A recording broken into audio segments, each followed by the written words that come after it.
ఉక్కు ప్రవీణ్ కుమార్ రెడ్డి గారు ఒక పిటిషన్ పెట్టి సోషల్ మీడియాలో పూర్తిగా నా పైన వైరల్ చేసినారు. ఏమని, ఈ ఎకరా 15 సెంట్ల మహర్షి విద్యామందిరం యొక్క స్థలాన్ని నేను మా అన్న రాచమౌళి కిరణ్ కుమార్ రెడ్డి కాజేసే ప్రయత్నం చేస్తానామని, కొనుగోలు తక్కువగా చేసి కొట్టేసే ప్రయత్నం చేస్తానామని, దీనికి తెలుగుదేశం పార్టీ సహకారం ఉందని చెప్పి ఒక ప్రచారం చేసినాడు. నేను అడుగుతా ఉన్నా, నేనే గన దీన్ని కొట్టేసే ప్రయత్నం చేసి ఉంటే, నేనే గన ఈ లాభాపేక్షతో చేసి ఉంటే ఇంత క్లియర్ కట్గా ఈరోజు ప్రెస్ మీట్ పెట్టి ప్రజలకు చెప్పాల్సిన అవసరం లేదు. మీరు కొంటే నష్టపోతారని చెప్పాల్సిన అవసరం లేదు. నేనే గన చేసి ఉంటే పబ్లిక్ ఇంట్రెస్ట్ లిటిగేషన్ వేయాల్సిన అవసరం లేదు.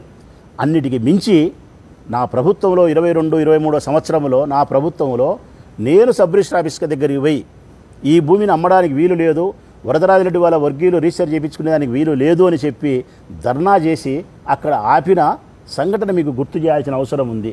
వచ్చింది మీ ప్రభుత్వం వస్తానే కొట్టేసే ప్రయత్నం చేస్తున్నారు. కొట్టేసే ప్రయత్నం చేస్తా అంటే మరి ఉక్కు ప్రవీణ్ ఆపే ప్రయత్నం చేస్తే ఆపు మంచిదే. ఆ ఆపే ప్రయత్నంలో నేను ఇందులో భాగస్తునని చెప్పి నా పేరు ఉపయోగించడం అనేది అన్యాయం.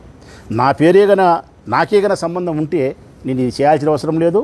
Public interest litigation